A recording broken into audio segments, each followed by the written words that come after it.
Hello and welcome to yet another Facebook Live session with me, the IELTS tutor, and this time we are going to focus on IELTS listening. So welcome to everybody who's just joined me, and if you're tuning in, if you're familiar with the Facebook Live sessions that I've been having live, it would be a good idea for you to have a pen and paper ready, or a notebook and pen ready to take down any notes that you might find quite useful in today's session. Okay, so let's get started as usual. Our lesson today, we're going to take a look at the objective for our lesson today. So by the end of this lesson, hopefully, you will be able to use familiar vocabulary and to follow descriptions correctly when you label diagrams in section 2 of the IELTS listening test. Okay, so that's what we're going to be looking at today. Now, before we get into it, let's talk about IELTS listening section 2. Sometimes candidates will be given a diagram to label, and at the same time they will have one opportunity to listen to the test recording and follow the descriptions that are given and label the diagram accordingly. So a little bit of background knowledge might be useful if you're familiar with certain items that people normally use every day. If you don't have any background knowledge or information about it, don't worry. We're going to take a look at this together. Okay, so first of all, why is detail important? Now, we need to show that we can listen carefully to a description and understand it fully. And when do we need to listen for detail? Now, if someone is describing something, it is the detail in the description, such as the color or a reference to the shape, which allows us to picture it accurately. So that is why this task type is normally given in section 2 of the listening test, to test the candidate's ability to be able to follow a description carefully and to make sure that they understand what is being said in the recording. Okay, now basically to do this well, you'll need to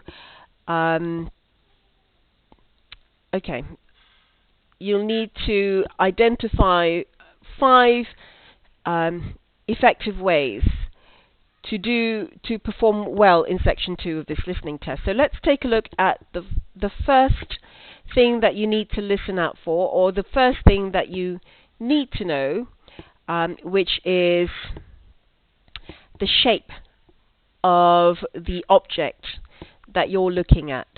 Okay, now let's try to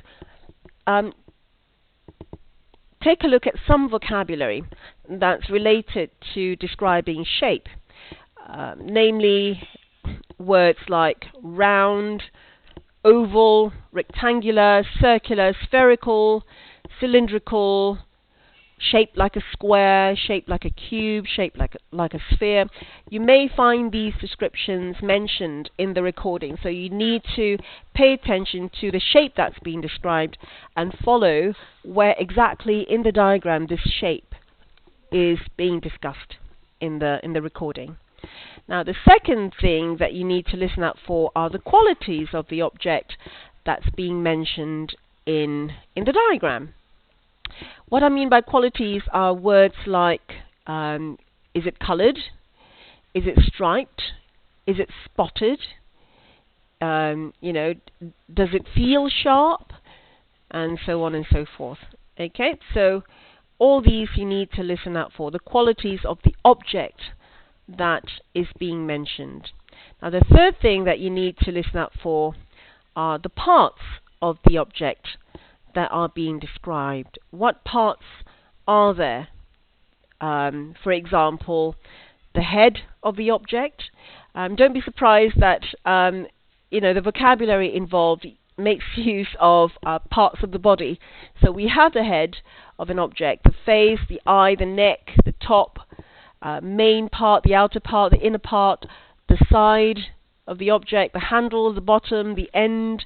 So you need to identify the geographical position of these parts to be able to follow what it is that's being described in the diagram. Now, position is also quite important. What I mean by position are words or expressions related to where something is located. For example, on one side, on both sides, in the middle of the object, on the top or at the top, above, below, around, inside, horizontal, vertical. So you need to understand the meanings of these types of vocabulary items to be able to look out for where this part of the object is located. And finally, you need to listen out for the material of the object, meaning what the object is made out of. For example, is it wooden?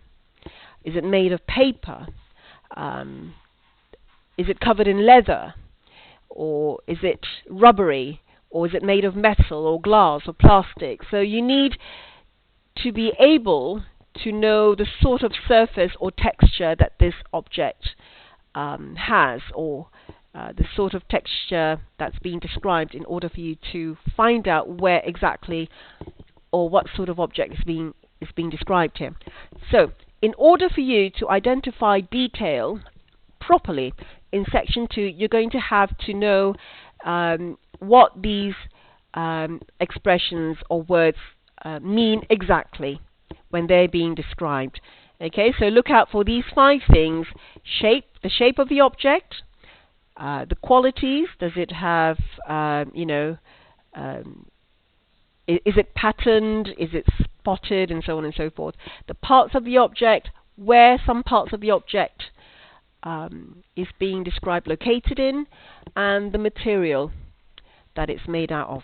Okay, so let's try to use these ways to try to identify detail in certain common everyday objects, starting with this one here. Now, does anybody know what this is before we start describing the object? Who knows what this is? Okay, I'll give you a couple of seconds to think about this. How would you describe this object? Now, obviously,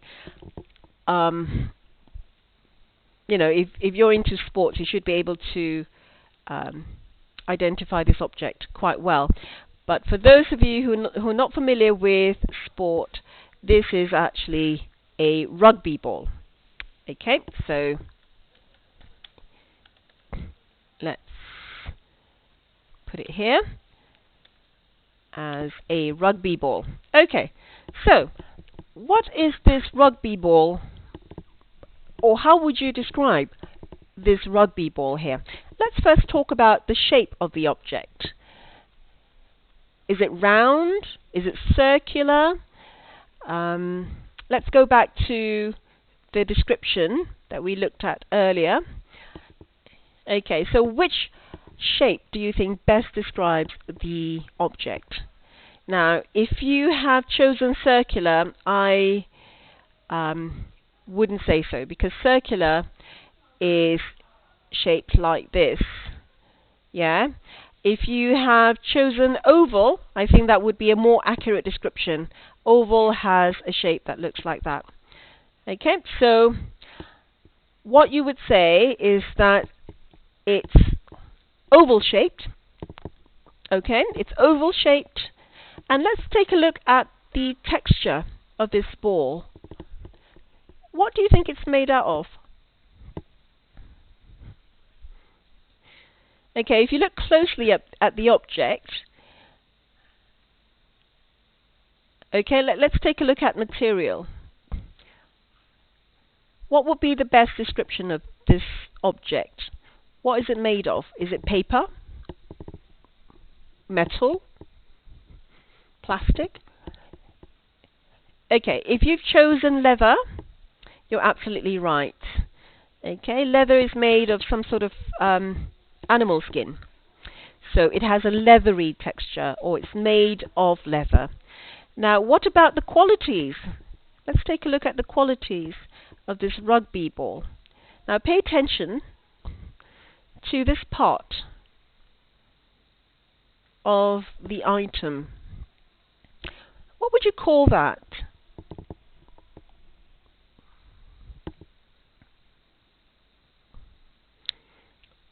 Okay. Is there anything here that you can use? Probably not. I would say that this rugby ball has some stitching on one side. It looks a little bit like some sort of stitching. Okay? On one side of the ball. Okay, so how would you describe this object overall? We talked about the shape, we talked about the material, and we talked about the quality of this object. So we would say that it is oval shaped, it is made of leather. Okay, let me just put this down clearly for you so that you can see it, hopefully. Okay, it's oval shaped, made of leather, and has some stitching on one side. Okay, so if you are listening to an object being described, which is a rugby ball that looks something like a rugby ball, or something else that's completely different from a rugby ball, you would know what stitching means and the sort of material that it's made of and the sort of object. Now be very careful with the shape of the object, because a lot of candidates tend to confuse circular with oval shaped. Okay, circle is not the same as oval, so make sure that you, when you're asked to describe something, that you choose the right word, or that you listen out for the right word. Okay, round and circular are quite similar. Spherical, I would say, has more of a 3D dimension. Okay, round and circular are more sort of flat, and it has a 2D dimension. Spherical is more of a 3D sort of object, like a ball or the earth, and so on. Okay, let's take a look at another item and see if you're able to, first of all, before describing it, identify what object it is. Okay, that's quite, you can find that, I think, with babies quite often. Okay, any idea what this is?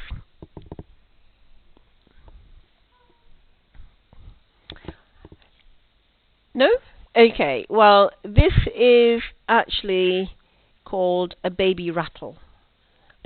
Or to put it simply, it's a rattle. Okay, so what happens is that when you hold it, it sort of makes a sound.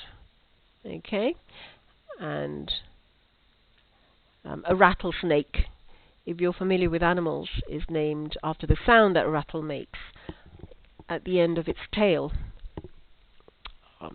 In its tail, sorry. Okay, so a rattle. How would you describe a rattle here? Let's talk about the shape of this object. How would you describe that? Okay, if you say round, circular, I think you would be very close to the description, round or circular, but I think a better description of this would be spherical in shape, because it looks more, it has more of a 3D dimension here.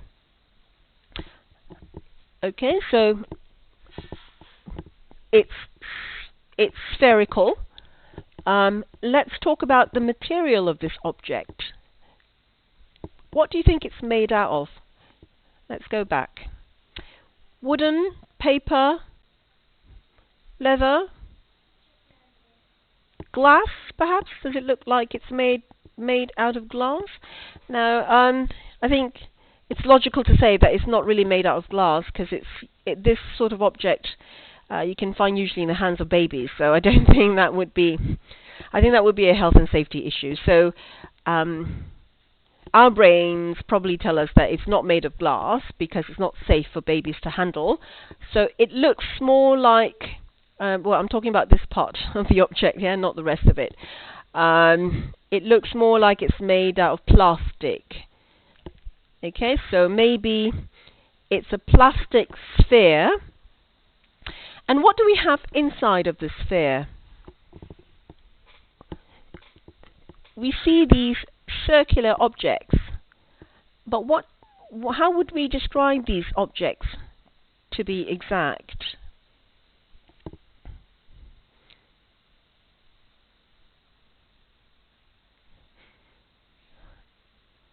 Okay,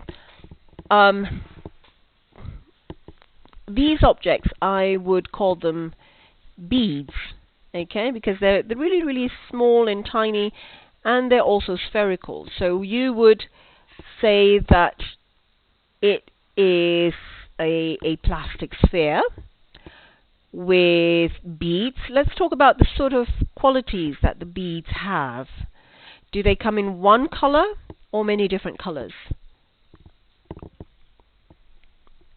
Yeah, they come in many different colors. So we would say it consists of colored beads.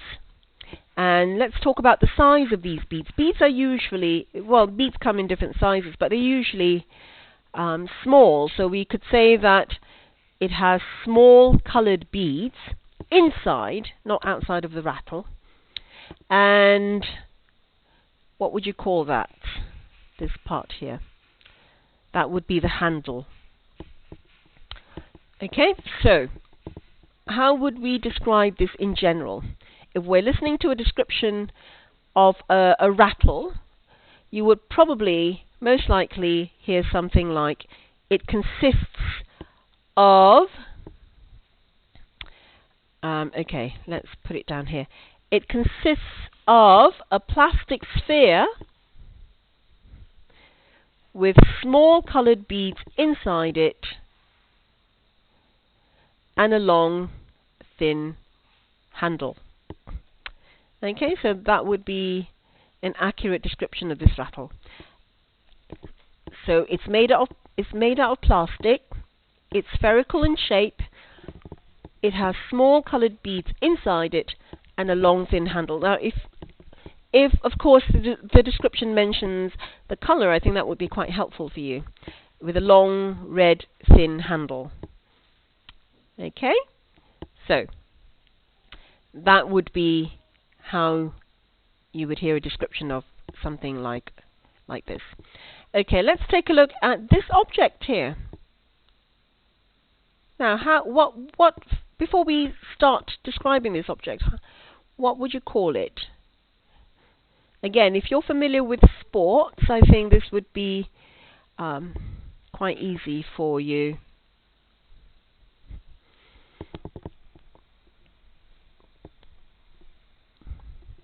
Okay, for those of you who have no idea what it's called, this is actually a hockey stick. Okay, it is a hockey stick. And how would we describe this hockey stick? Let's talk about the shape of the stick first. We know that it's quite long. Yeah, you can see the dimension of the stick there. It's a long stick with, what would you call that part? That has, okay, well, that's the end of the stick. And we know that it has this shape here. So we call it a curved shape. Okay? So it's a long stick with a curved end. Okay, so it's got a curved end. let's see if the word is there in the description table. No, not really. So I'll describe it for you later. Okay, so it has a curved end. Let's talk about the material that it's made of. Usually hockey sticks are made of wood. Okay, so it's quite likely that the material here that we see is made of wood. And how would you describe this part? First of all, what would you call this part? This would be the handle of the hockey stick, and the sort of qualities that it has, it looks like it's kind of striped in the same color. Yeah, but it's not really striped. It's got a black handle. So let's talk about how this is going to be described in the recording. Oh, my marks are gone there. Let's type it again here. So this hockey stick it's long and it has a curved end and it's made of wood, and instead of striped I would say the handle is black. Okay, so there you go. It's a long stick with a curved end, it's made of wood, and the handle is black. Okay, let's move on to another object. See if you can identify this one. Now, what would you call this?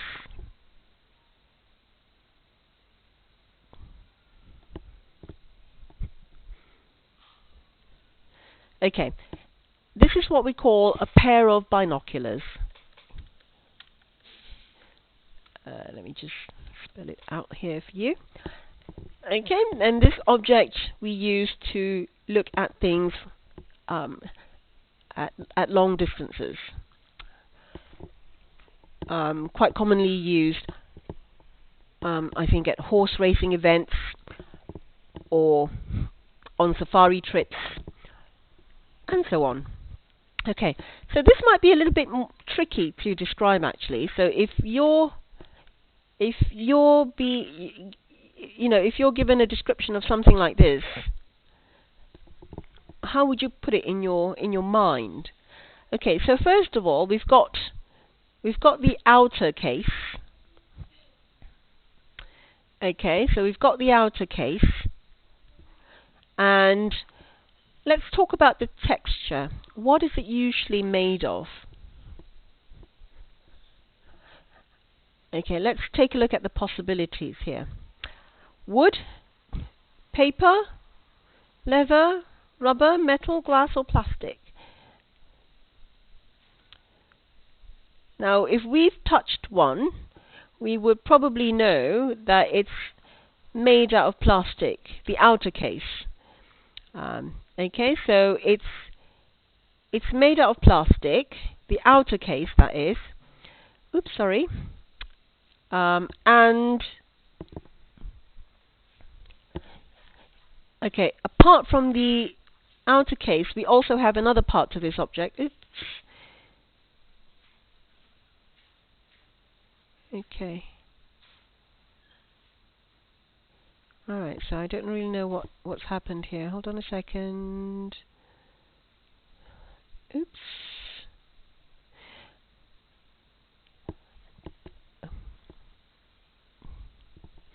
Okay. Okay, so we've got two parts. We've got the outer case, and then we have this part of the binoculars. Okay. Now, what do we call that? We call that the lenses of the binoculars. Okay, and these lenses are usually made out of plastic, could be, or glass. But most of the time I think they're made out of glass. So we would say that the outer case is plastic and there are glass lenses. Now, what about these ones here? That's a bit tricky to describe, isn't it? Now, these, let's talk about the shape of these, of those parts. Would you call them round, ovals, rectangular, circular, spherical, cylindrical, or shaped like a square, cube, or sphere?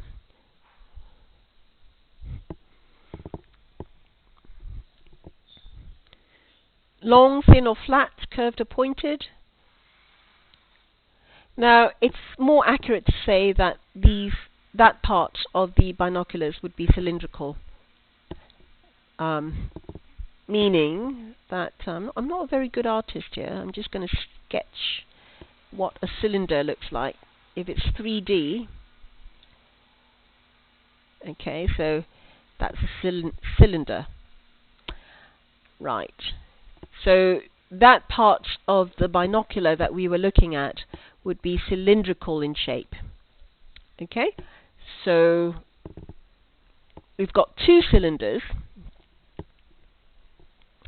that are joined at both ends, this part and this part.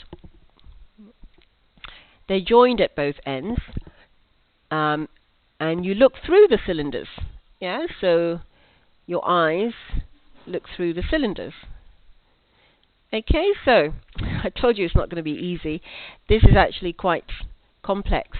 Okay, so you would describe this, or if this is being described in the recording, you would probably hear something like, the outer case is plastic and there are glass lenses. Okay, let me just put that here so it's visible. Okay, so the outer case is plastic and there are glass lenses, as you can see. There are two cylinders joined at both ends that you look through. Okay, so that's basically how you would describe a pair of binoculars. Okay, right, let's talk about the next object. See if you're able to identify what they are. Now notice that they're not the same thing. You've got two different types of things here. Now, we would call them pins and needles.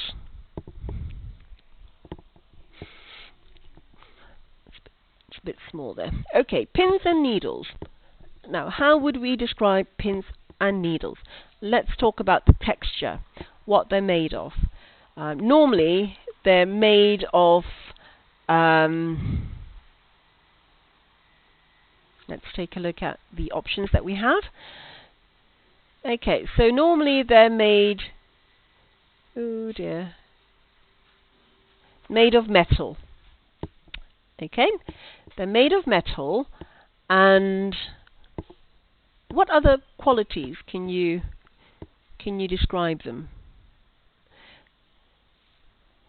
Particularly this part of the pins and needles. Would you say that they're quite sharp? Yeah, I would say that as well. So they're made of metal and very sharp with pointed ends.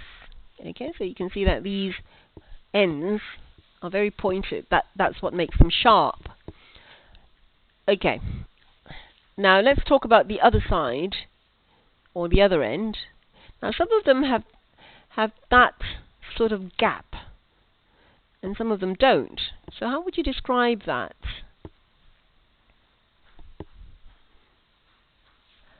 Okay. Now this part of the needle we would call the head. Okay, so we would call the head of the needle or the pin. These are the pins, whereas the ones here are called needles that we normally use to pull the thread as we stitch or sew. Okay, so we would say that some of them have a small round head. Okay, some of them have a small round head, and others have, what do you call this little gap here? You would be surprised to know that they're called the eye, as in the eye on your face, on your head. Yeah, so some of them have small round heads, while others have an eye at one end. Okay, so if you're not familiar with how this is being described, let me just show you here the description. Just a second. Okay, so they're made of metal, as we've mentioned earlier, and they are very sharp with pointed ends. Some of them have a small round head, as you can see from my highlights there, while others have an eye at the end. So this is what we call the eye of the needle. Okay? All right. Next, let's take a look at this object here. Now, I'm sure that many of you would find it easy to identify this object. So we know that this is a bottle. Let's talk about the bottle in more detail. Okay, first of all, what is it made of? Now, if you take a look closely, it doesn't look like it's made out of plastic, but it's more of glass, I think. So we could safely say that it's made of glass, because I think plastic doesn't really have this sort of opening, does it? Okay, so we could say that it's made of glass. And what about the shape of this bottle?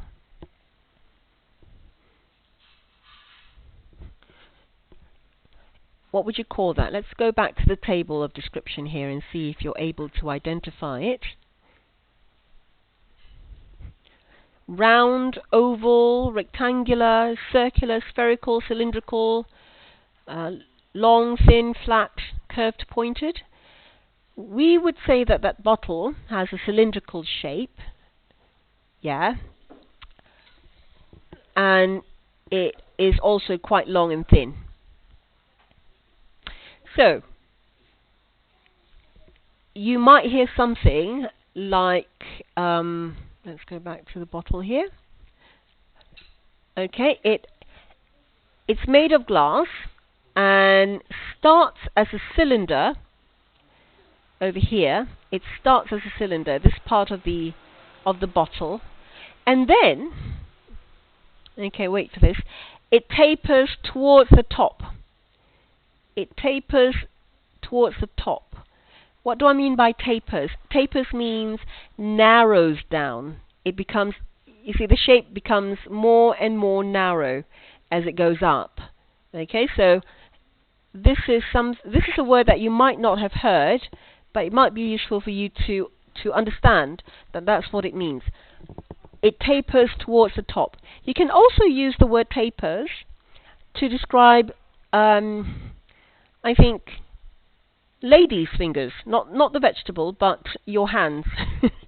So, if you're describing a girl's hands, particularly those with long fingernails, if they have very long, elegant hands or fingers, you would say that their fingers tapers towards the end.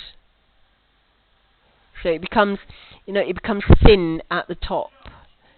Okay, so I'll show you the spelling later on. Okay, so as we were describing, it's made of glass, starts as a cylinder and then tapers towards the top to form a long, thin. Now this part of the bottle is what we call the neck. Okay, just like the neck of your body, this is the neck of the bottle where you pour the water from. Alright, so it tapers towards the top to form a long, thin neck. Okay, so it's a bit of a mouthful, this description, but I'll type it out for you, for your benefit, so you'll know what I'm referring to. Let's get rid of this mark here, and let's describe this again. It's made of glass.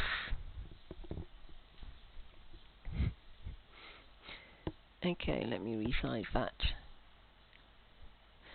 It's made of glass and starts as a cylinder and then tapers towards the top to form a long, thin neck. Okay? Hopefully that helps. Hopefully that's a new word that you've learned that you could identify with whenever it's used in a test recording. Okay, next we move on to this object here, which is, what would you call this? It's a gift box. Okay, so, or gift boxes.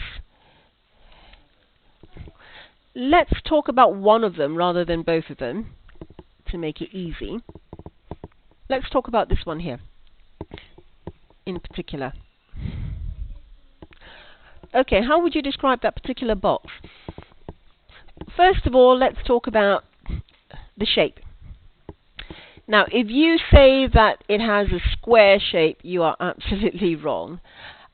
Square, like I said, it's more of a two-dimensional sort of description, but I think it would be more appropriately described as cubical in shape. So it's more of a cube than a square. Similar to square because it has equal sides like a square, but a cube has more of a three-dimensional look towards it. Excuse me. Okay,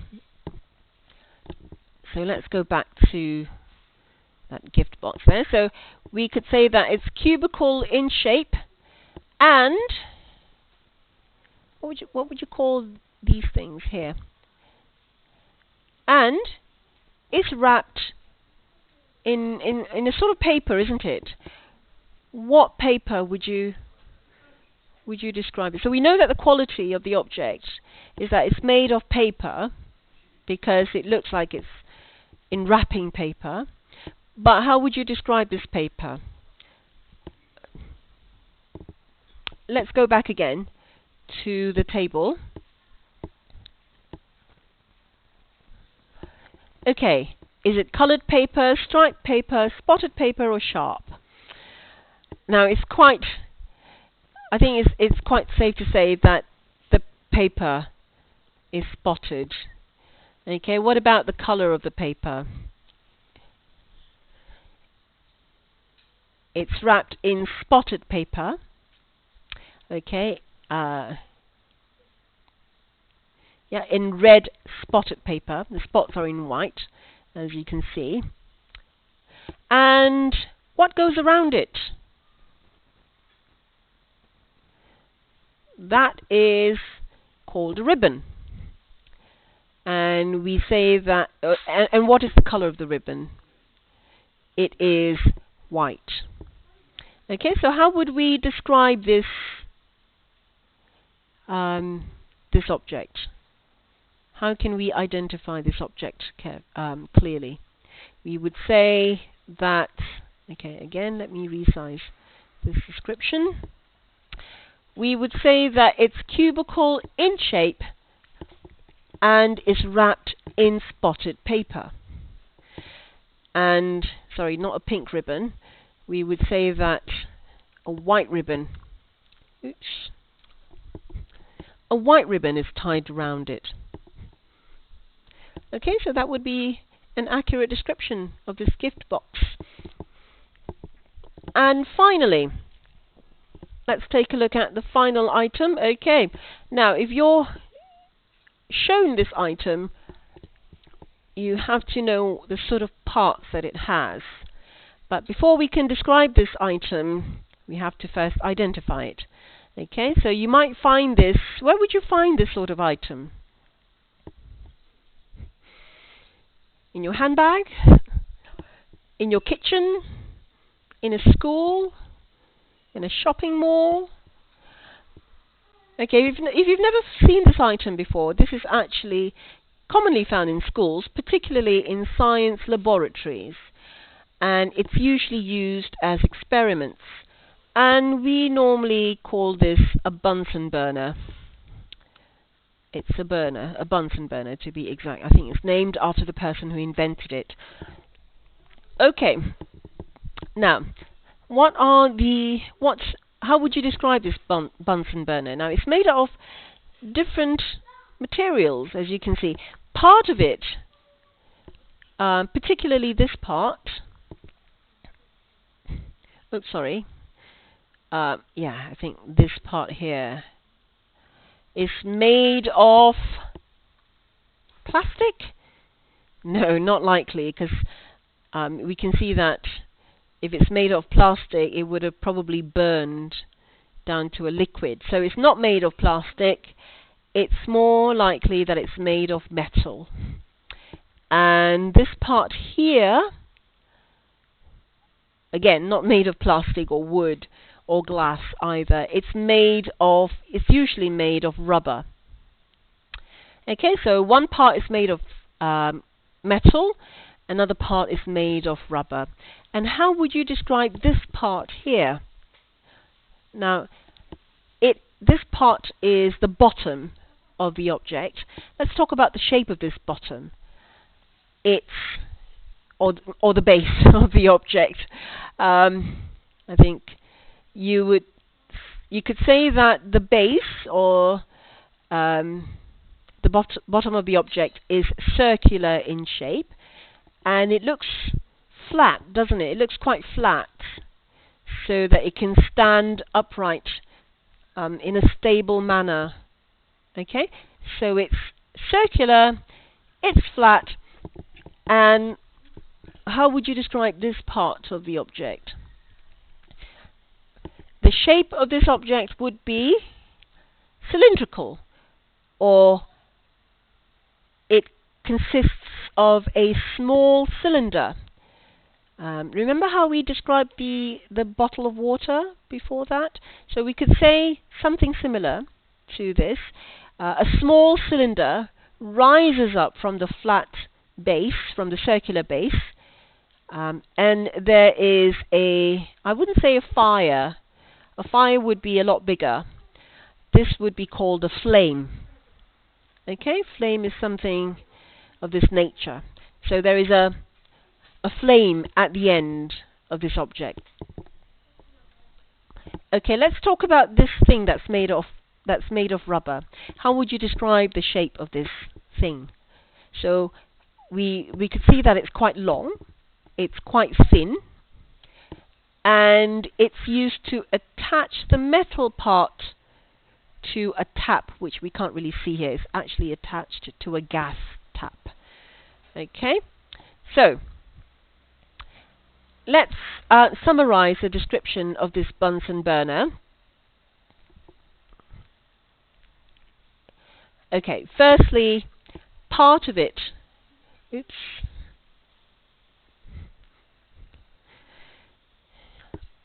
alright, part of it is made of metal, as we've discussed earlier. I hope you can see that.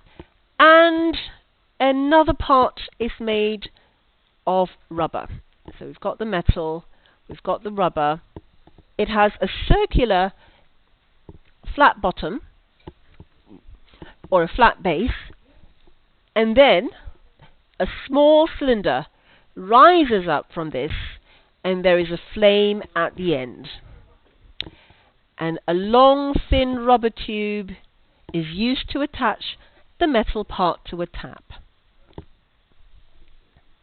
Okay, so there we go, a description of a Bunsen burner. Now, how is this used in the IELTS listening test, you may ask? Okay, because you may be given a description, or sorry, a diagram that looks like this, and you may be asked to listen to a description of this diagram and identify the parts of this diagram.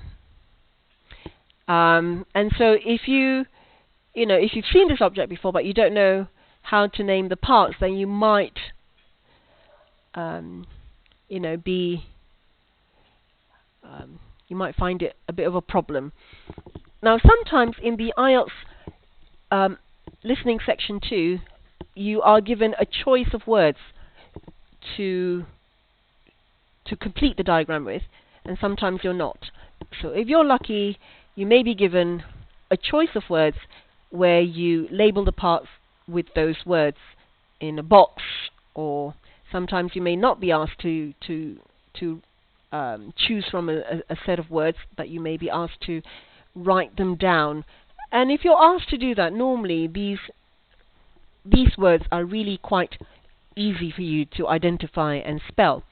But anyway, let's take a look at this object. Obviously, this is an object this is a trumpet, a description of a trumpet, and I'm going to read out parts of this trumpet, a description of parts of this trumpet, and I'd like you to see if you can identify which part is being described. Okay? Are you ready? You might want to take some notes down to identify the keywords that may help you see which part is being described here. Okay. First description. Now, they may not be in order, so I may not go from number 1 to number 5. Okay? I might jump around a bit. This is the part of the trumpet where the sound comes out of. It's mostly made of brass and can either be lacquered in gold, which produces a more mellow sound, or silver plated, which produces a brighter sound. Okay, and this part is called the bell.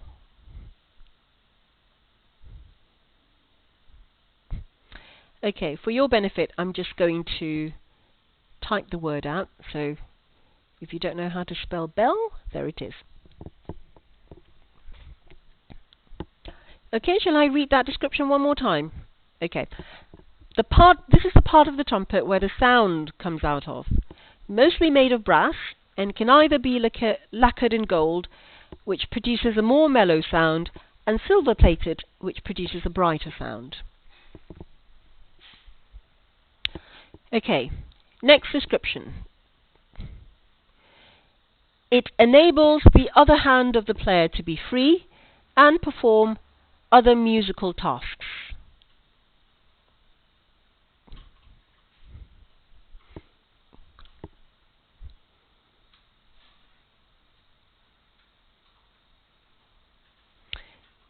Okay, did you get it? Okay. It enables the other hand of the player to be free and perform other musical tasks. Now, this part is what we call the finger hook.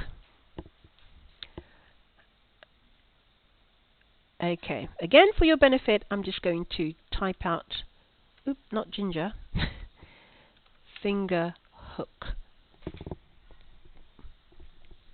Shall I read the description one more time? Now remember, in the IELTS test, you're not allowed to listen to it a second time, so this is just a practice run, and it's for your benefit. So let's have a listen to the description again. It enables, the finger hook enables the other hand of the player to be free and perform other musical tasks.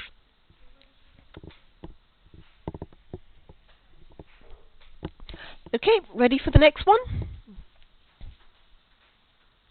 Okay, here's the next description. This is the tube from the mouthpiece to the tuning slide.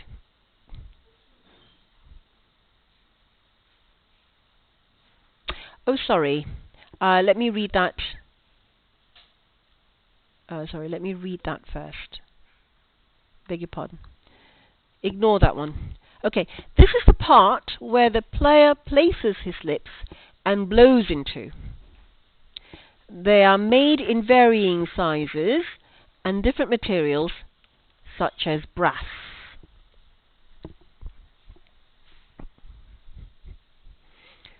Okay, got it? Let me describe this to you again. This is the part where the player places his lips and blows into. They are made in varying sizes and different materials, such as brass. And this part is what we call the mouthpiece. So it's up to you to identify where this mouthpiece is.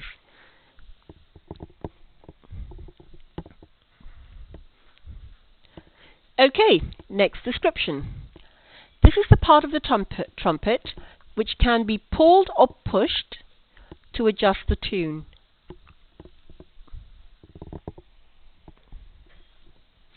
This is the part of the trumpet which can be pulled or pushed to adjust the tune.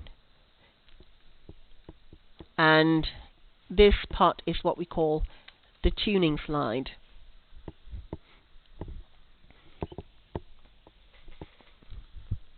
And finally, this is the tube from the mouthpiece to the tuning slide. This is the tube from the mouthpiece to the tuning slide. And this is what we call the lead pipe, I think. Oops. Okay. All right, have you managed to identify which part goes where?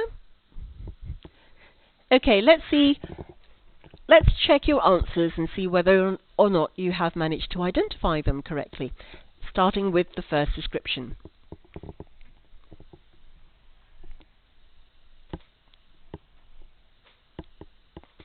Okay, the first description is the bell.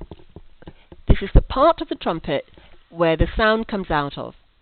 It's mostly made of brass and can either be lacquered in gold, which produces a more mellow sound, or silver-plated, which produces a brighter sound. So if you've placed the bell in number 4, you are absolutely right. Okay, so that is, number 4 is the bell of the trumpet. Now the next description is the finger hook, and it enables the other hand of the player to be free and perform other musical tasks. Now, the finger hook should be over here in number 5.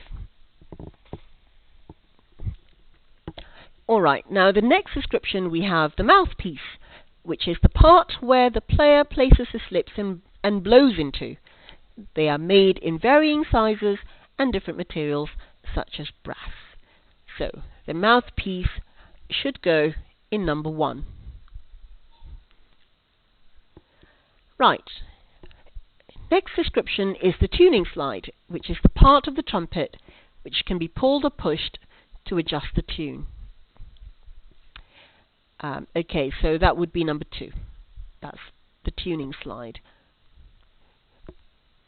And then we have, okay, by the process of elimination, the lead pipe, which is the tube from the mouthpiece, as you can see. From the mouthpiece, this is the tube that runs to the tuning slide. Okay, so if you'd followed that, you would be able to identify number 3 as the lead pipe. Okay, there we have it. How a trumpet works. Okay, let's try another object or another diagram. Oh, before we do that, let's take a look at how we come to those parts by looking at the description and the position of those parts of the trumpet. So let's take a look first at the mouthpiece. Now we know that the mouthpiece is number 1 because this is where the player places his lips and blows into the object.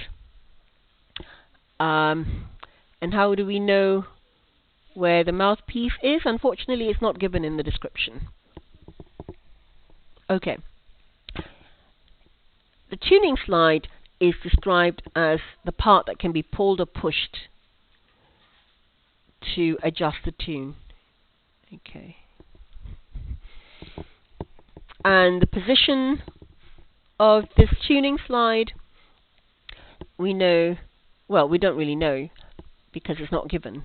So we can just basically guess that it's something that you can pull or push. So this part looks like it's kind of movable, doesn't it? So you can make a guess from there. The lead pipe is being described as a tube. If you remember, a tube is something that looks like this in the description of the Bunsen burner. So we know that it's long and thin, and we know that from here, from the trumpet here, that it's quite long and quite thin. And what else do we know about the lead pipe? That it moves, that it starts from the mouthpiece to the tuning slide. So looking at the object here, we know that this is the lead pipe because it's long and thin and it connects to the tuning slide at the bottom there. Now, bell, I think, is quite easy to identify. It's brass, gold, silver plated, produces a sound. So it should be at the end where the sound comes out of. So if you've never seen a trumpet before, that might be a bit difficult for you. But if you've seen one, touched one, then you know that that part is the bell of the trumpet. Now the finger hook, it's being described as the part that enables the other hand of the player to be free. And unfortunately, the position is not given, so we're going to have to guess where this finger hook is. So basically, you know, in the IELTS listening test, you're not sometimes you're not given every part. You're not given a lot of clues to help you to identify different parts of the object. So sometimes you have to go by the process of elimination, like what we've done earlier. Sometimes you might have to guess and use logic to think whether this is at the end of the object or at the beginning, what part describes a tube, what part describes a flat bass, and so on and so forth. So you're going to have to listen out for the description, which involves what material it's made out of, which describes the shape, the texture, the color, and so on. And you're going to have to listen out for the position of that part of the object as well. So these two things are very crucial in for you to know which part of the item is being described. Okay, let's try one more. Here we've got a fire extinguisher. Now, how does it work? Now, in IELTS listening section 2, you may be asked to label a diagram very similar to this one, and you may have to be familiar with parts of an object that looks like this. So next time you see a fire extinguisher, make sure that you take a good look. Okay, so how do we describe these extinguishers? So a water extinguisher is just like a giant water pistol. Okay, so I'm just going to read out the description of the parts and see whether or not you can identify the parts that are being mentioned here. Okay. Let me start from the beginning. A water extinguisher is like a giant water pistol, but instead of using pressure from your finger to fire out the water, it uses pressure from a trapped gas. A ring or pin on the handle stops the fire extinguisher from being set off by accident. It also acts as a tamper-proof seal.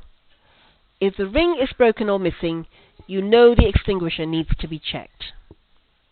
Okay, so here, if you don't know what I'm talking about here, I'm just going to write out the words in random. Okay, so I'm describing a ring or a pin.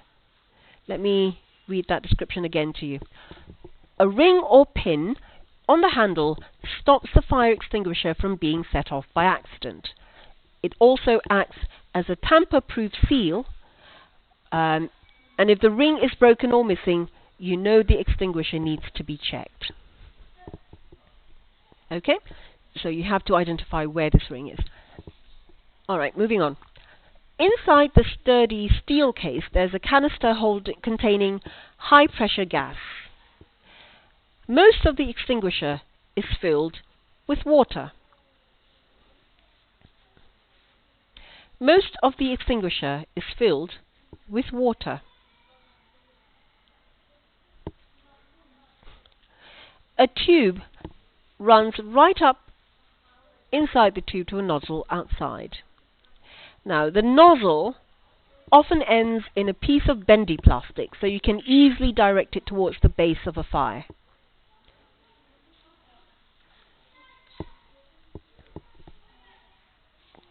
One more time. The nozzle often ends in a piece of bendy plastic, so you can easily direct it towards the base of a fire. Next, to operate the extinguisher, you pull the ring and press the handle. Okay, one more time. To operate the extinguisher, you pull the ring and press the handle. Pressing the handle opens a valve that releases the pressurized gas from the canister. The gas immediately expands and fills the inside of the extinguisher, pushing the water downward. As the water is pushed down, it rises up the tube. A jet of water emerges from the nozzle through the hose. Okay, so 5 items are being described here.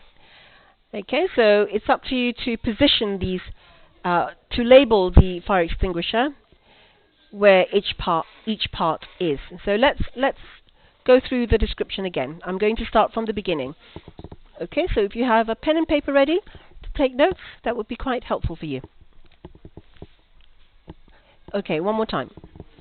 A water extinguisher is like a giant water pistol, but instead of using pressure from your finger to fire out the water, it uses pressure from a trapped gas. A ring or pin on the handle stops the fire extinguisher from being set off by accident. It also acts as a tamper-proof seal. If the ring is broken or missing, you know the extinguisher needs to be checked. Inside the sturdy steel case, there's a canister containing high-pressure gas. Most of the extinguisher is filled with water. The nozzle often ends in a piece of bendy plastic so that you can easily direct it toward the base of a fire. To operate the extinguisher, you pull the ring and press the handle. Pressing the handle opens a valve that releases the pressurized gas from the canister.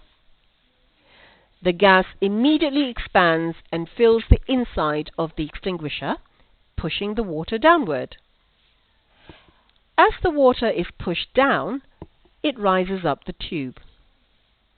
A jet of water emerges from the nozzle through the hose.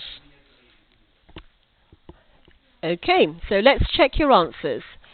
Now, the first description, a ring or pin on the handle stops the fire extinguisher from being set off by accident.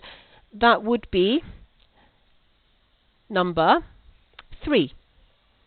Okay, so the first thing that's being described here is the ring or the pin. Now next, most of the extinguisher is filled with water. Okay, where would the water be? That would be inside the extinguisher. And then we have the nozzle often ends in a piece of bendy plastic so that you can easily direct it toward the base of a fire. So the nozzle should be somewhere here. Yeah, where the water comes out from. And then we have, to operate the extinguisher, you pull the ring and press the handle. So here we've got the handle in number 4. You pull the ring and you press the handle. And of course, either through the process of elimination or from what you've heard from the description, a jet of water emerges from the nozzle through the hose. So it emerges from the nozzle through the hose where it sprays out water. Okay, so I hope these descriptions have helped you with identifying different parts of an object. Okay, now it is up to you to do your own research and to find out what certain everyday objects are made out of. Let me give you a start here. Okay, sorry, before I show you the next object, let's go through how we've actually reached those parts. Okay, from listening to the description, we know that the nozzle is made of bendy plastic, and we know that it is located, well, we normally point it toward the base of a fire, so it's quite likely, I think, that water comes out from this part of the extinguisher rather than from any other part. So we know from that that it's the nozzle, that part is the nozzle. And we know that it's water. We're talking about how it's the extinguisher is filled with water, so we know that it's actually inside the extinguisher. I'm not really sure why I've actually put blue here, but let's get rid of that. Okay, so no description is given of the water. The ring or the pin, we've heard that it stops the extinguisher from being set off by accident. There is no indication of the position of the ring or pin. So we know that from this part here that it acts as a sort of a lock, I think. So if you've never seen what it looks like, there's a tiny little metal ring that stops it from going off by accident. So that's the ring and the pin. The handle, we know that it's quite near the ring. We pull the ring and press the handle. So looking at this part of the extinguisher, we pull the ring here and then we press the handle down. So we first remove the ring to stop it from being locked. Okay, and we have the hose. We don't really know what the hose is made of, but we know that it's from our understanding of the word hose, based on what we've studied about the Bunsen burner, you know. So we know that it's sort of long, thin, and the clue that's given in the recording is that it emerges from the nozzle and through. Yeah, so that would be over here. Okay, so you've got to listen up for all of these clues to help you identify the different parts of the object. Okay, so here is a description of how an air conditioner works. So you might be given a diagram that looks like this. How are you going to describe this? How are you going to identify the parts of this air conditioner? You've first of all got to understand what a coil is, what a compressor is, an expansion valve, and so on and so forth. So this is something that you might have to research on your own, because if you look at this question here, this is actually taken from Cambridge IELTS 9, which is from a past paper. that describes how a water heater works. So you've got to, look at all of these words like indicators, reset button, radiators, the hot water, where it's located, and so on. So it does help for you to, when you do your IELTS training, particularly when it comes to describing objects, you're going to have to rely on your knowledge of how these objects work. So it helps to put yourself at an advantage. So if you've come across this description before, it might be, who knows, in the real test, that same object might come out in section 2 of the test. So you'll be at an advantage over others if you've done your research on certain items, everyday items. Okay, I think we've run over time, so I'm just going to stop here for now. Thank you very much, everybody, for watching today's Facebook Live session. I hope you have found today's exercise quite useful for you. And if you have missed today's live session, have a look at my YouTube channel. And if you do have any questions, do let me know, and I'll be very happy to answer any queries that you may have about the IELTS test. Okay, so have a good start to the weekend, and I look forward to speaking to you again soon. Okay, take care. Bye-bye for now.